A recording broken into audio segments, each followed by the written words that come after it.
Scary telling.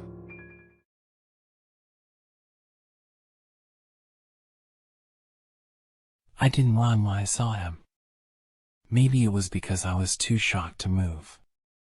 Maybe it was because I thought he was just a passerby. But the moment I realized what he was about to do, it was too late. He didn't make me suffer when he stabbed me.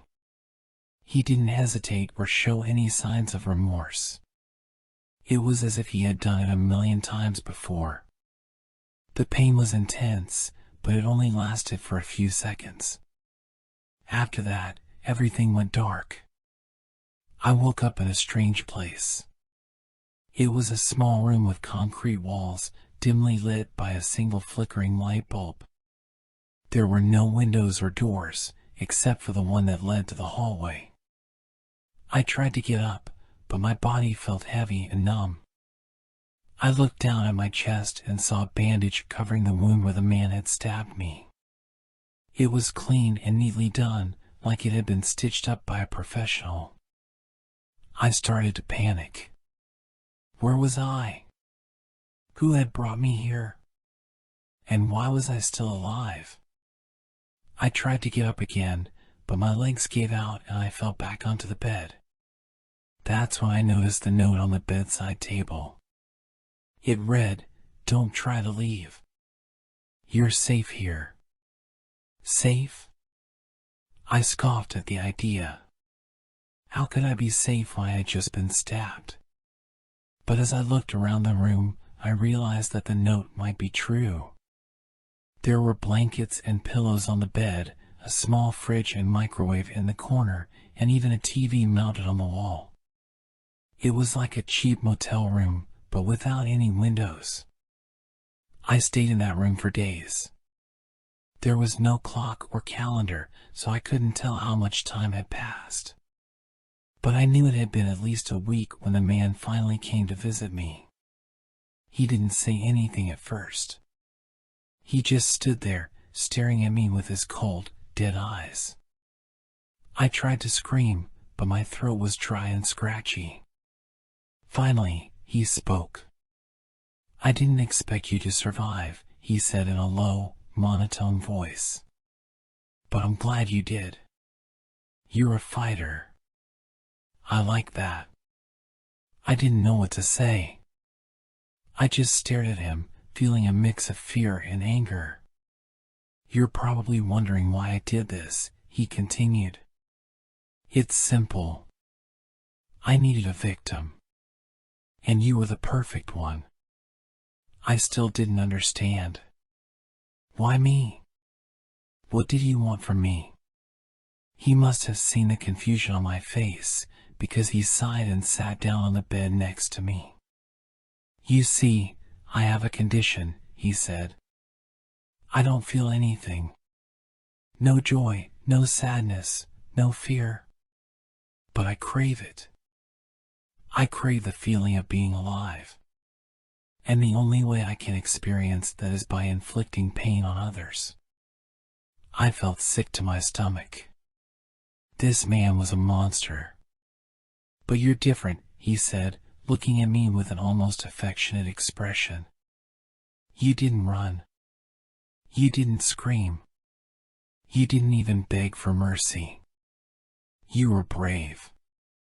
And that's why I want you to stay here with me. As my partner." Partner?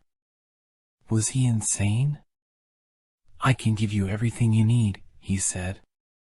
"Food, water, shelter. And in return, you can help me feel alive. We can do it together." I shook my head, trying to push him away. "You don't have a choice," he said, grabbing my arm. "You're mine now. And if you try to leave, I'll make sure you suffer." Days turned into weeks, and weeks turned into months. I was trapped in that room with that man.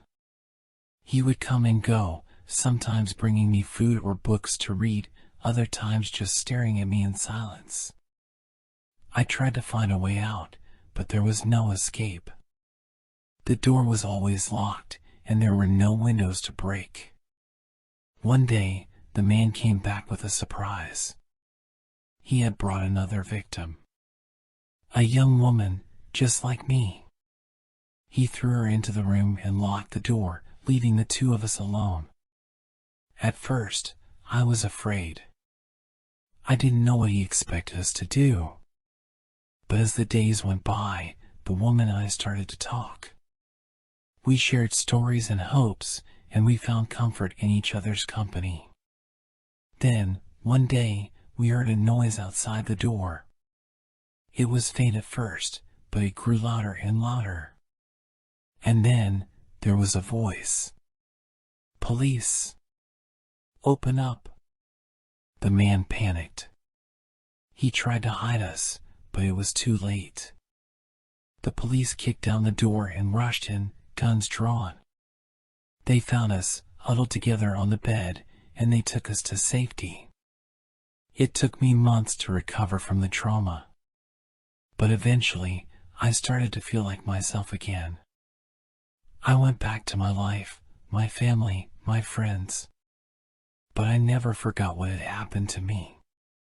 And sometimes, in the middle of the night, I still wake up, screaming, with that man's face haunting my dreams. But I'm alive. And that's all that matters.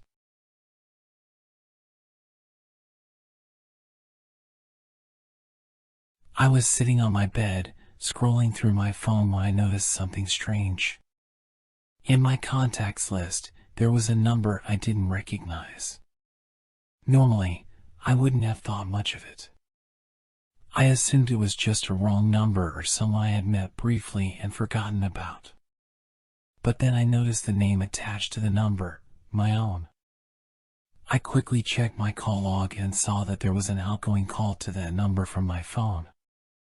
I couldn't remember making the call. It was only a few seconds long, but it was enough to leave me feeling uneasy. Curiosity getting the better of me, I decided to send a text to the unknown number. I wrote, "Hey, I think I might have accidentally added you to my contacts. Sorry about that." Almost immediately, my phone buzzed with a reply. "No worries, my full name. It's nice to see you have me saved now." My heart started racing as I read the message. How did this person know my full name? I didn't recognize the number or the name associated with it. I quickly searched online for any information about the number, but nothing came up. Feeling a sense of dread, I replied back, "I'm sorry, but I don't think we've met before." "How do you know my name?" The response was almost instantaneous. "We haven't met, but I've been keeping an eye on you. I know all about you, my full name." I felt sick to my stomach as I read those words. Who was this person? What did they want with me? I started to feel like I was in danger, and my mind was racing with possibilities of what could happen next. Suddenly, my phone rang. I hesitated for a moment, but then answered it. "Hello?" I said nervously. "Hello, my full name," a deep voice replied. "I've been waiting for you to call." I felt my heart pounding in my chest. I didn't know what to say, but before I could speak, the voice continued. "Don't worry, I'm not going to hurt you. But I do want to meet you in person. I have something important to tell you." I hung up the phone and immediately called the police. They came to my house and took my statement, but there wasn't much they could do without more information. For weeks, I was on edge, constantly looking over my shoulder and feeling like I was being watched. I changed my phone number, but I still felt like I was being followed. Every time my phone rang, my heart would skip a beat. Eventually, the calls and messages stopped, and I started to feel like I could relax again. But I'll never forget that feeling of being watched, of being completely vulnerable and exposed to someone I didn't know. It was a reminder that the world can be a dangerous place, and we never know who might be watching us.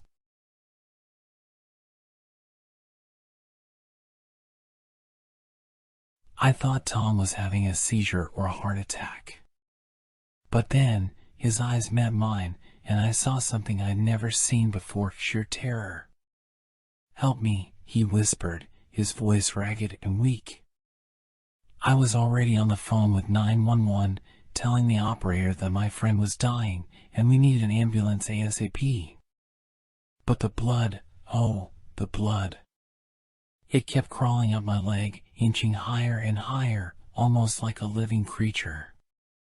Tom was still shuddering, his body convulsing with spasms, and I felt powerless to help him. It was like something had possessed him, something evil, something beyond my understanding. And then, the blood began to swirl around him, like a miniature tornado. I saw his face contort in agony, and then, suddenly, he was still. I approached him, afraid of what I might see. His eyes were wide open, but he wasn't looking at me anymore. His gaze was fixed on something behind me. I turned slowly, my heart racing in my chest. There was nothing there, but I felt a presence, an energy that was dark and malevolent. "Who are you?" I shouted, my voice echoing in the empty room. Silence.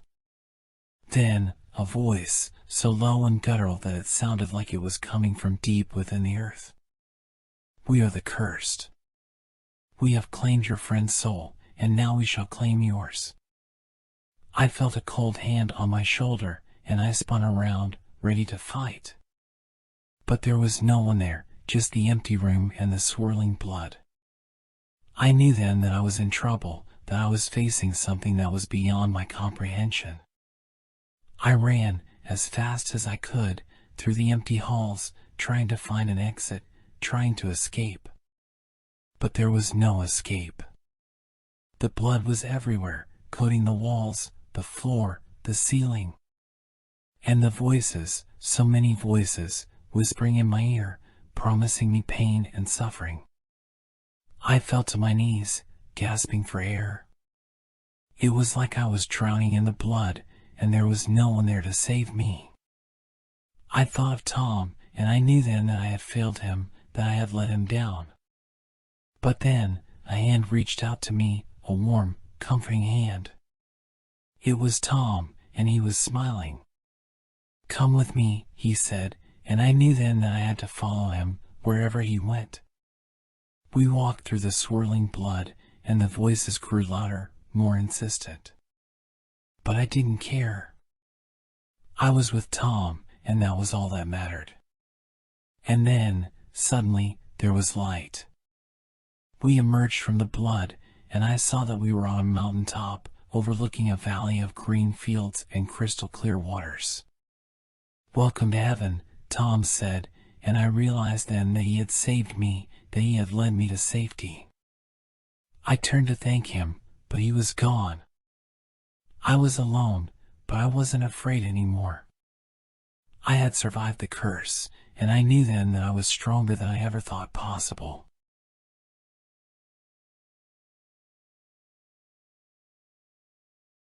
I felt the barrel against my head for only a second before the burglar did the worst possible thing.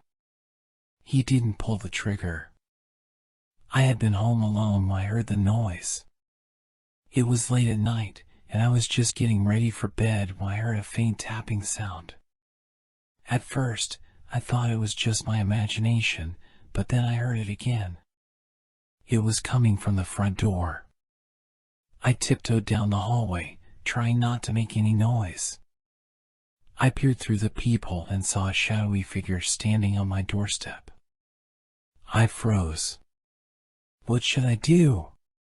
Should I call the police? Should I try to run? But before I could make a decision, the figure kicked in the door. I scrambled back to my bedroom, trying to think of a way to defend myself. But it was too late. The burglar had already found me. He was tall and muscular, with a ski mask covering his face. He had a gun in his hand, and he pointed it straight at my head. "Give me everything you've got," he growled. I didn't have much to give. Just some cash, my phone, and a few pieces of jewelry. But he didn't seem interested in that. He just kept staring at me, his finger twitching on the trigger. And then, without warning, he lowered the gun. "Never mind," he said. "I don't need your stuff. I need something else." I was confused. What could he possibly want from me? "You're going to help me find it," he said, grabbing my arm and pulling me to my feet. We walked through my house in silence, the burglar leading the way. He seemed to know exactly where he was going. We went through every room, every closet, every drawer. But he didn't find what he was looking for. Finally, we ended up in the basement. It was a creepy, dimly lit room that I rarely ever used. But the burglar seemed to know exactly where he was going. He walked straight to the far wall and started tapping on it.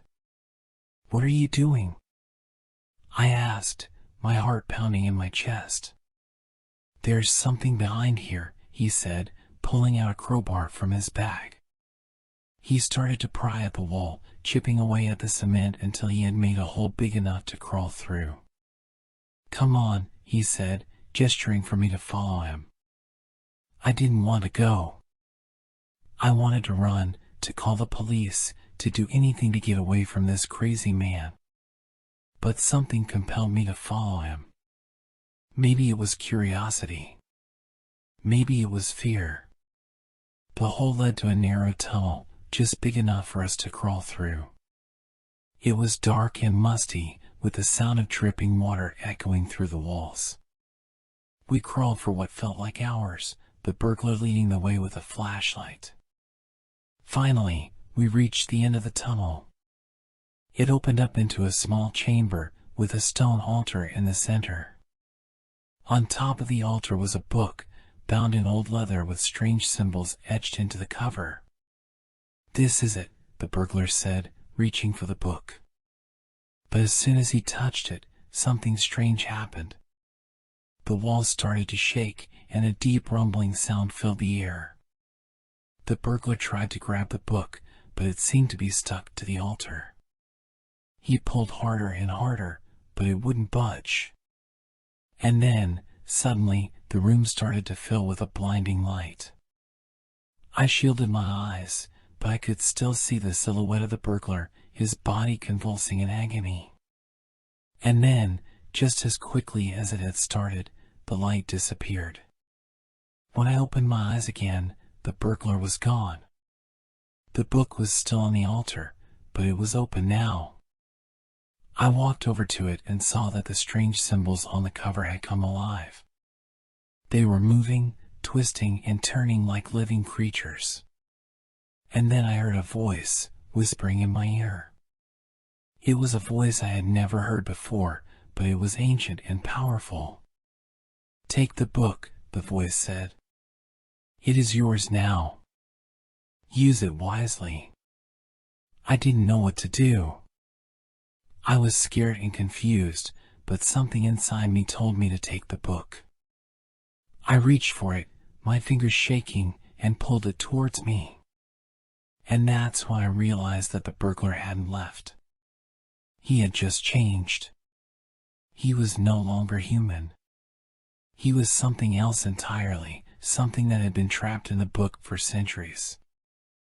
I tried to run, but it was too late. The creature had me in its grasp, and it was too strong for me to fight. I could feel its icy breath on my face as it pulled me closer, its eyes glowing with an otherworldly light. And then everything went dark. When I woke up, I was back in my bed. It was morning now, and the sun was shining through my window. At first, I thought it had all been a dream.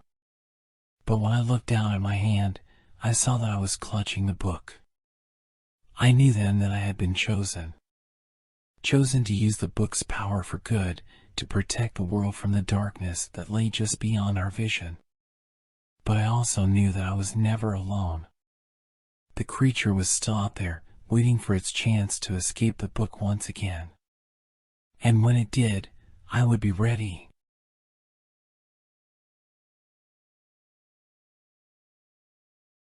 Being the last human alive isn't as glamorous as you might think. At first, it was just me and the silence of an empty world. But then I started to hear them. The hungry neighbors. The ones who used to be human, but now they're something else. Something terrifying. I don't know what happened. Some kind of virus or infection wiped out the rest of humanity.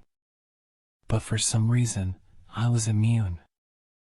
I've been living alone for what feels like an eternity. I've scavenged what I can from abandoned stores and homes, but my supplies are dwindling. The first time I saw one of them, I thought I was losing my mind. It was a person, but something was off. They were staring at me with eyes that were empty and soulless. Their skin was gray, and their movements were jerky and unnatural. I managed to barricade myself in a nearby house, but they wouldn't leave me alone. They gathered outside, pounding on the walls and windows, moaning for me to come out. I don't know how long I stayed in there, but eventually they lost interest and wandered off. Since then, I've had to stay on the move. They always seem to find me. Sometimes they're in small groups, and other times they come at me in hordes. I've had to fight them off with whatever weapons I can find. I've become a master of survival, but it's not enough. There are too many of them. The worst part is that I know some of them used to be people I knew. My former neighbors, coworkers, even friends and family. Now they're just mindless creatures, driven only by their hunger for flesh. I try not to think about the fact that I'm the last human alive. It's too overwhelming. Instead, I focus on finding a way to survive. But lately, something strange has been happening. I've been hearing voices. Not the moans and groans of the hungry neighbors, but actual voices. At first, I thought I was going insane. But then I heard them again. Clear as day. They were calling my name. I followed the sound, and it led me to an old radio station. Inside, I found a room filled with old equipment, including a microphone that was still connected to the broadcasting tower. I don't know how it's possible, but the tower is still working. Someone is sending out a signal, and they're trying to reach me. They say they have a safe place for me, a place where I won't have to worry about the hungry neighbors anymore. I'm torn. On the one hand, I want to believe that there's hope. That I'm not the last human alive after all. But on the other hand, I don't know if I can trust them. What if it's a trap? What if they're just like the hungry neighbors, luring me in so they can feast on my flesh? I have to make a decision soon. My supplies are running low, and the hungry neighbors are getting more aggressive. But I'm scared. Scared of what's waiting for me out there. Scared of what I'll find if I take that chance and follow the signal. Being the last human alive isn't too bad. But it's lonely, and it's terrifying. I just wish my hungry neighbors would leave me alone. And I wish I knew what was waiting for me on the other end of that signal.